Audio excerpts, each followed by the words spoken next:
Obrigado, professor Vicente. Eu passo agora a palavra para o senhor Cristiano Vilardo Nunes Guimarães.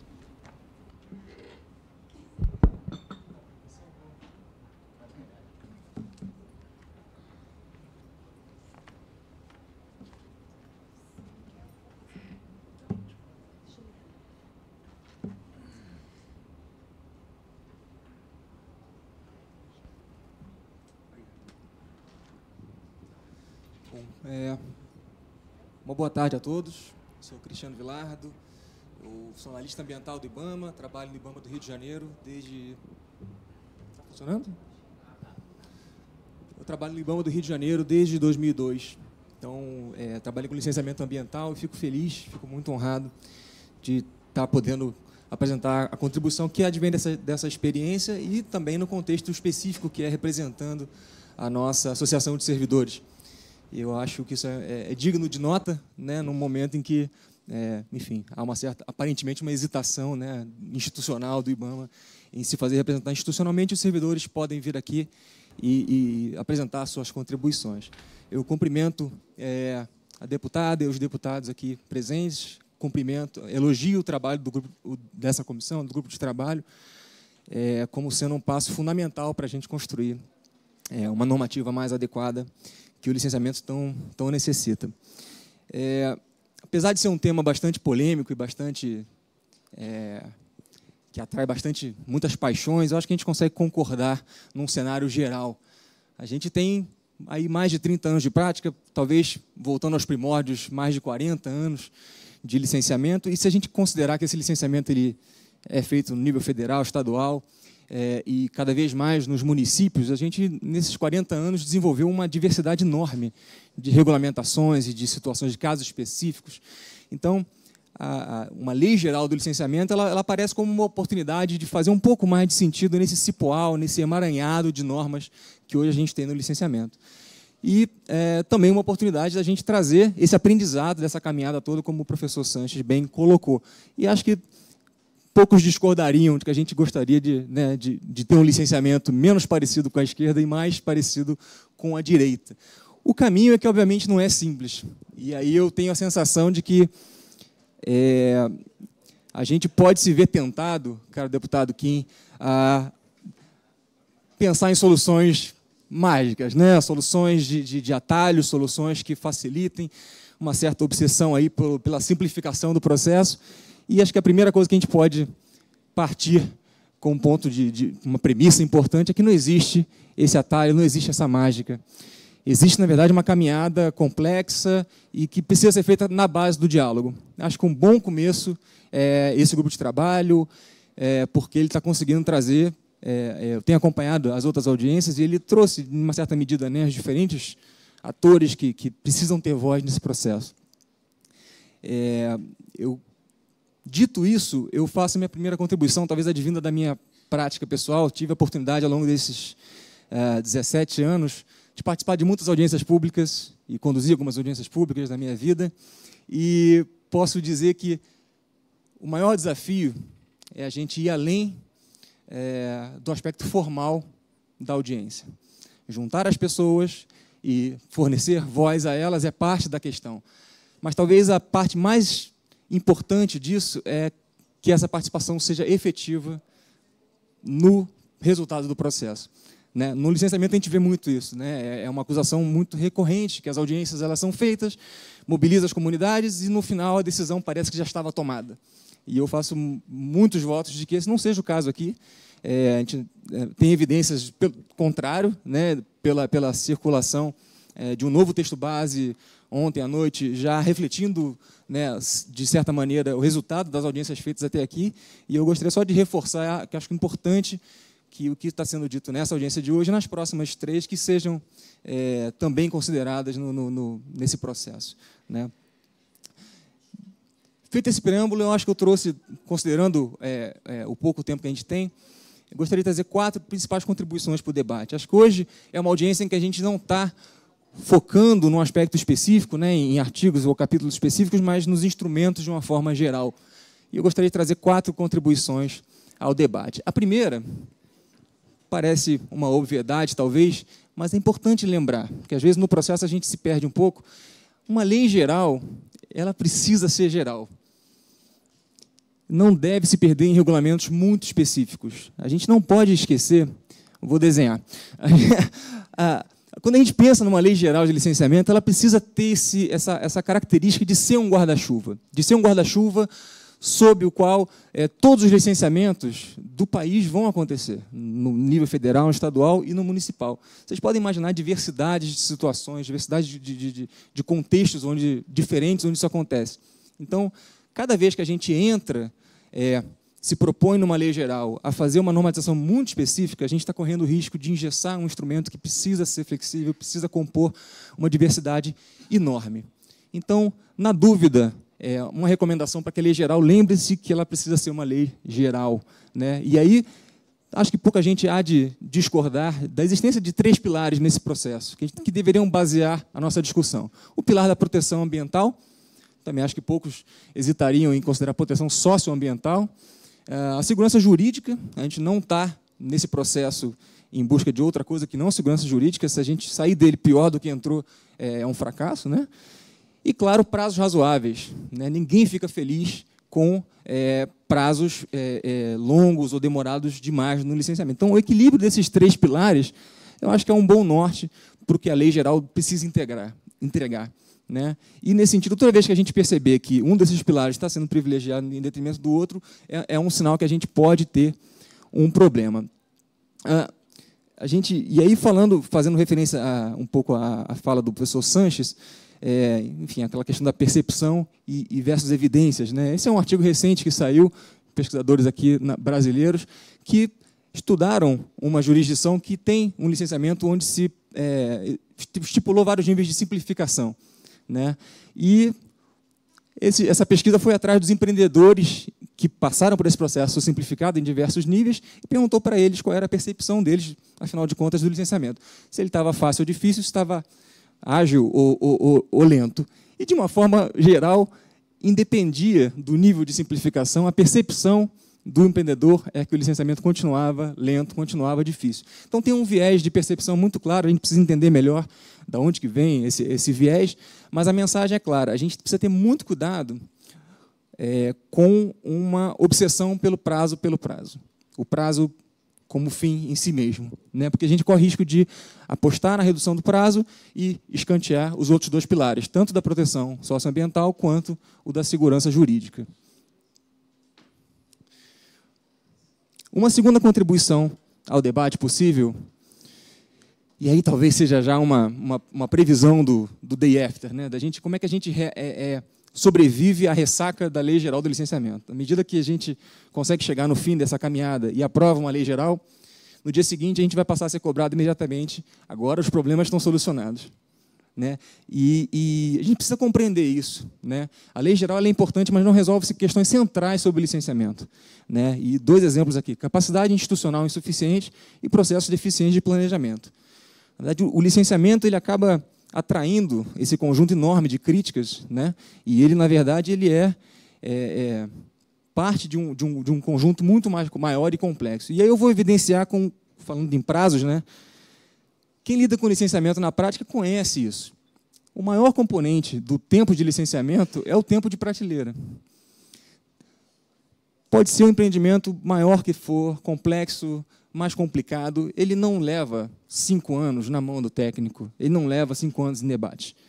Supondo que não há nenhuma questão mais complicada de fora do licenciamento.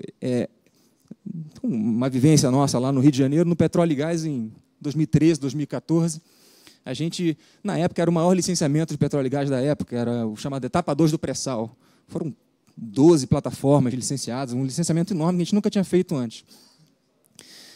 Dada a prioridade, dada a importância dessa iniciativa, o IBAMA, naquele momento, decidiu criar uma equipe dedicada exclusivamente àquele processo, porque o ganho de escala era muito grande e justificava isso.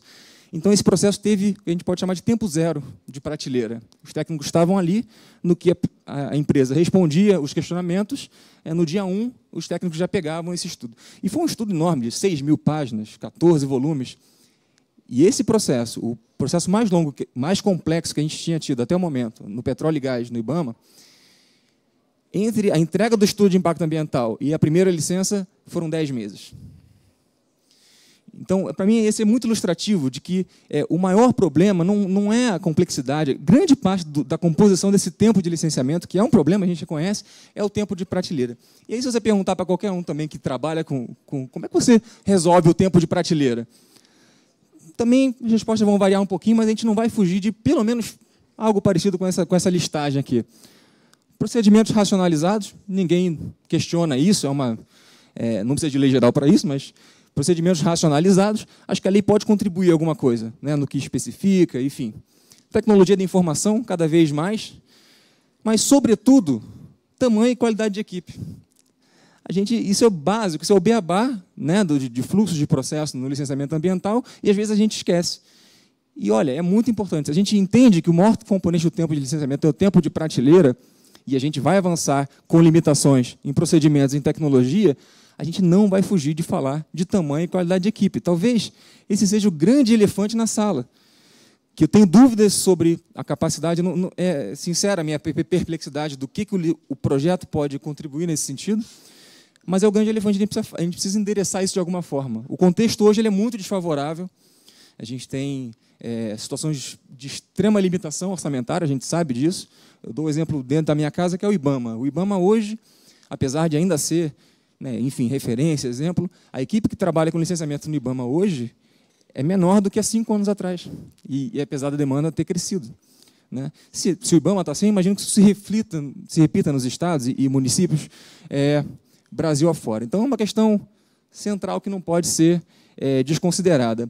E, enfim, compartilhar com você uma certeza, caro deputado Kim. A falta de investimento nesse tipo de capacidade institucional, de pessoal, de tecnologia, de equipamento, é completamente irracional do ponto de vista de eficiência econômica. Qualquer empreendedor há de concordar com isso.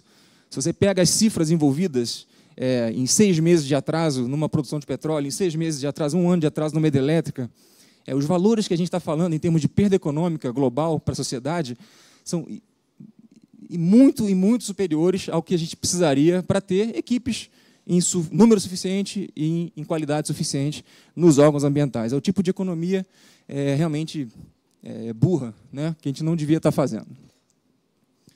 Terceira contribuição, são 4, lembrando, e aí tangenciando o tema da avaliação ambiental estratégica, fazendo um pouco de coro com o professor Sanches também. A avaliação ambiental estratégica é importante e pode contribuir para aprimorar a tomada de decisão no âmbito do planejamento, com consequências positivas para o licenciamento ambiental. Isso é uma espécie de consenso, as pessoas vão divergir numa linha, numa abordagem ou outra, mas a gente tem uma expectativa de que a AE possa contribuir, sim, para o licenciamento ambiental de forma específica. Mas do jeito que está no texto base, não dá para a gente falar que ela está sendo implementada. Ela está sendo mencionada, é promissor, como colocado anteriormente, mas, de fato, ela não está sendo implementada. Aqui é um esquema bem clássico, né, abstrato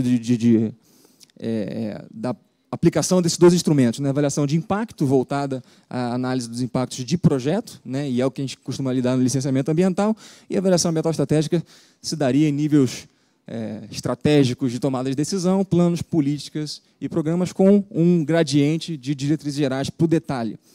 Isso a gente vai encontrar em cada livro-texto, né, que fala desse tema. Tem um problema muito sério.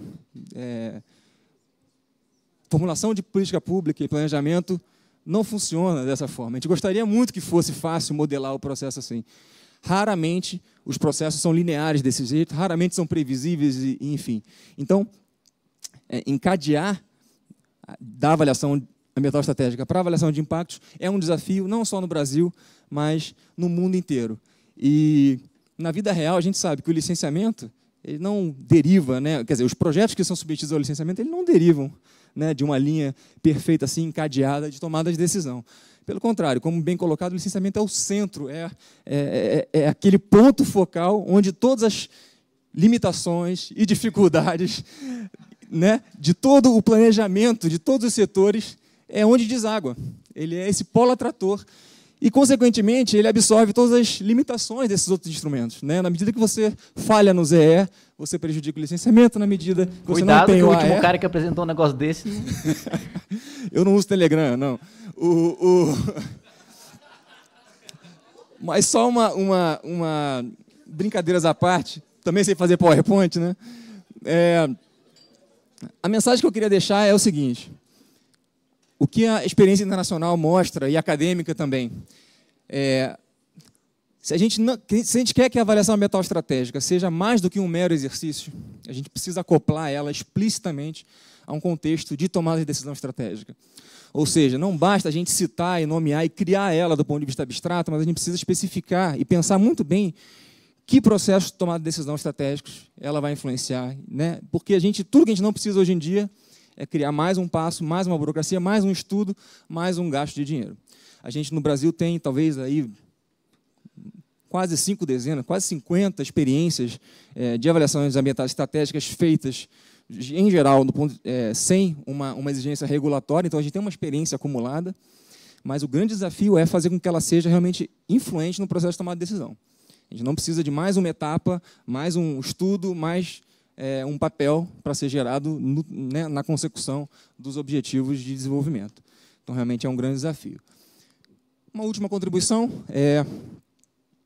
tenho visto, a gente tem acompanhado, e inclusive participamos de algumas audiências anteriores que foram no detalhe de alguns temas específicos. Eu entendo que a gente está chegando num momento em que é preciso fazer uma crítica talvez um pouco mais ampla, mas mesmo no texto base circulado ontem, ainda permanecem alguns pontos importantes que, se não endereçados adequadamente, podem gerar com que a lei geral crie insegurança jurídica ao invés de solucioná-las. E aí, em nome de uma economia de prazos que tende a não se confirmar nesse contexto. Se você simplifica, se você cai na tentação de uma simplificação ao extremo em detrimento da proteção ambiental e da segurança jurídica, essa economia de prazo não vai se confirmar, né? Eu trago alguns pontos aqui, certamente não são todos os pontos específicos que a gente pode comentar. O IBAMA está se organizando, a gente tem a intenção de trazer realmente contribuições textuais para corrigir determinados aspectos, mas eu acho que há um certo consenso de nossa parte que a dispensa de licenciamento de atividades com significativo potencial de degradação ambiental no projeto de lei geral, ela é inadequada, ela tende a gerar problemas sérios no dia 1, né, de judicialização e de problemas. A questão da participação de autoridades envolvidas também, tivemos uma sessão, acho que bem dedicada a isso, e o fato dessa manifestação ela está, de certa forma, limitada a contextos específicos e elas não serem vinculantes é um problema, né, e também gera insegurança jurídica, especialmente em casos previstos lá em convenções internacionais. Licenciamento por adesão e compromisso. De fato, parece uma agenda relativamente longe do caso federal, mas a gente entende que ela é relevante para os estados e para os municípios, mas ela não pode ser realmente um cheque em branco. A gente precisa avançar nas condições de contorno para que essa adesão e compromisso possa acontecer. Senão, o risco é muito grande de ter um desbalanceamento nesse sistema e, conjugado com a falta de critérios claros para enquadramento nas modalidades de licenciamento, ou seja, quais são os critérios claros para licenciamentos que vão ser licenciamentos completos, com EIA, RIMA e tal, e todas as outras modalidades naquele gradiente de simplificação ou de modernização, enfim, na ausência desses critérios, há sempre aquele risco de competição deletéria por empreendimentos, né, entre jurisdições. Então, certamente tem um ou outro ponto importante também, mas eu imagino que esses 4 são que no dia 1 da lei geral, eles passam a gerar insegurança jurídica e passam a jogar contra todos os pilares que a gente buscou enfim, observar nesse processo. E esse é o meu último slide, alguns comentários finais. Não dá para a gente esquecer, e tem uma contribuição interessante recente nesse sentido, que vinda do CEBEDS, do Conselho Empresarial Brasileiro para Desenvolvimento Sustentável, que defende que há muito espaço para aprimoramento do licenciamento em plano infralegal, né, em procedimentos, tem muito espaço ainda para melhoria de tecnologia, e a gente faz coro com isso, independente do ritmo que a gente consiga imprimir nesse projeto de lei, enfim. Não é que o licenciamento dependa da lei para resolver, acho que a gente pode avançar muito ainda no plano infralegal. Reforçando que o investimento em quadros técnicos e tecnologia da informação é fundamental e é uma economia muito, mas muito porca a gente deixar essa capacidade institucional se deteriorar, né? Enfim, é uma coisa absolutamente sem lógica econômica. Transparência e participação pública devem ser valores promovidos ativamente, e aí não é nada ideológico, é a boa prática e a academia que menciona isso como recomendação da prática internacional, né? E acho que é uma última mensagem, né? Prazos não se reduzem por força de lei, com golpe de caneta, mas via aumento da capacidade institucional em grande medida. A gente sempre fala que no licenciamento o atalho é o caminho mais longo. Então eu espero que a gente tenha a sabedoria de evitar os atalhos e fazer o que precisa ser feito observando aqueles 3 pilares. E eu agradeço a atenção e fico à disposição para o debate. Muito obrigado, senhor Cristiano. Agora com a palavra a professora Daniele de Andrade. Pontos que foram levantados pelos 3 deputados que nos honraram com as perguntas. Obrigado mais uma vez. Muito obrigado, professor. Eu passo agora a palavra para o senhor Cristiano Guimarães.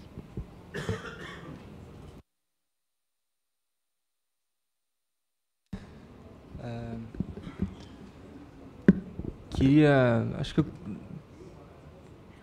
complementando, né, acho que as falas anteriores e de maneira enfim, a me manter breve, eu queria também mencionar enfim, algum comentário sobre a questão de análise de risco, né, já que foi colocada pela deputada e pelo deputado Agostinho. Não há nenhum impedimento técnico ou dificuldade conceitual para a análise de risco ser tratada no âmbito do licenciamento, muito pelo contrário. Do ponto de vista conceitual, você pode pensar no risco como sendo o impacto potencial, e na medida que o impacto você evita, mitiga ou compensa, o risco você gerencia e controla. Isso é trivial. Dependendo da tipologia que a gente está trabalhando, os empreendimentos podem ter mais foco no impacto e menos no risco, ou vice-versa. Então, por exemplo, no petróleo e gás offshore, nas plataformas e tal, o risco é um componente muito mais importante, comparativamente até, do que os impactos. Os impactos são razoavelmente gerenciáveis ali localmente. Agora, o risco de um grande vazamento é o tema sobre o qual gira grande parte da discussão do licenciamento. E, naturalmente, se o licenciamento gira em torno disso, as medidas, o preparo à emergência, tudo isso é central na tomada de decisão do licenciamento. Mas eu quero usar isso para comentar uma outra questão que diz respeito também à capacidade institucional. Grande parte do que a gente está falando aqui da preocupação do risco não tem a ver, ou tem a ver subsequentemente com a tomada de decisão da licença. Tem a ver com a precariedade da etapa de acompanhamento, como o professor falou. Você só tem condição de garantir que esse controle, esse gerenciamento está sendo bem feito se você consegue estar presente, você consegue desenvolver instrumentos para essa etapa de acompanhamento. E aí, olha a crueldade, toda a métrica usada para aferir se o órgão tem uma capacidade instalada ou não, normalmente ela é feita para o viés de capacidade de emissão de licença. A capacidade de acompanhamento de licença sequer entra na conta. Então, isso é muito cruel, porque a gente está realmente... tem um problemaço nas mãos, são todas essas tipologias que são arriscadas, e a gente ainda está com dificuldade de fazer a conta chegar para o pré-licença, quanto mais para o pós-licença. Então, é realmente uma situação bem grave. Sobre a questão do planejamento, né, acho que o deputado mencionou alguma coisa como consulta prévia, de que maneira, enfim, a gente pode melhorar o planejamento, e aí, como eu coloquei, boa parte dos problemas que desagam no licenciamento tem sua origem em processos de planejamento falhos, né, e insuficientes. E isso tem uma origem, enfim, a gente pode discutir sociologia do planejamento no Brasil desde muito tempo atrás, mas a gente tem uma dificuldade crônica de realizar planejamentos setoriais ou mesmo regionais. Quando faz de uma forma completamente não transparente. O planejamento, a gente tem um hábito, uma herança talvez monopolista de muitas áreas, e o planejamento ele é feito a quatro paredes, né? Então, isso ou seja, são elementos culturais da formação de políticas públicas brasileiras que vão dificultar e têm dificultado substancialmente o surgimento e a consolidação de instrumentos como o ZE, como a avaliação ambiental estratégica, né? Então, não adianta eles estarem criados, haver a previsão, alguns deles estão na 6938 de 81 e nunca foram implementados, e grande parte eu atribuo a questões ligadas à cultura de planejamento, que é deficitária. O planejamento não existe, e quando existe, ele é feito com pouquíssima transparência. E esses instrumentos todos necessitam de um grau maior de transparência para, inclusive, poder ser levados a debate na sociedade. Então, passa por mudança de cultura e aí, enfim, Só para dizer que não é trivial também, né? Uma pontuação sobre a questão da falta de critérios claros, né, para o que é RIMA, o que é licenciamento bifásico, simplificado, LAC, enfim. Se a gente não der nenhuma parametrização para isso na lei geral, a gente está fazendo algo muito parecido com um cheque em branco. É difícil até avaliar, falando em avaliação de impacto, avaliar o impacto da lei no licenciamento, porque a gente não consegue saber a priori qual é a divisão futura de quanto da demanda atual será simplificada nos diferentes níveis e quantas, né, se manterá. É difícil até de gente saber. Se a lei não disser, a gente realmente está dando um cheque branco para o sistema de licenciamento ambiental brasileiro, com consequências potencialmente danosas. Então, e aí eu trago aqui para finalizar, enfim, conversei recentemente com um professor que, enfim, inclusive estava envolvido na elaboração dessa nota da ABAI, e ele falou, olha, no Canadá é muito curioso, eu estou aqui no Canadá, estou estudando o caso canadense, e o caso canadense me inspira bastante para o caso brasileiro. Em 2012, aconteceu uma reforma do sistema de licenciamento ambiental no Canadá, e foi uma reforma apressada, motivada por um cenário econômico meio ruim, e não seguiram os conselhos que vieram da academia, da experiência e tal. E foi uma reforma fortemente baseada no que eles chamam de streamlining, né, que é a coisa da simplificação, e muito baseada nisso. Resultado, eles estão acabando de fazer a reforma da reforma. 7 anos depois, eles tiveram que voltar ao Congresso, enfim, e fazer uma reforma da reforma. E eu acho que esse é um luxo ao qual a gente não pode se dar no contexto brasileiro. É tão difícil, a gente está, né, na ponta de um processo que se inicia, acho que de substitutivos e insubstitutivos desde 2004, se não me engano, essa história. Eu acho que a gente não pode se dar o luxo de dar enfim, um encaminhamento mal encaminhado, correndo o risco de ter que voltar ao Congresso daqui a pouco para corrigir um surto de insegurança jurídica, um surto de judicialização do licenciamento. Seria um resultado horroroso. Era isso. Queria agradecer mais uma vez a oportunidade e elogiar o processo mais uma vez. Muito obrigado. Passo agora a palavra ao professor Vicente.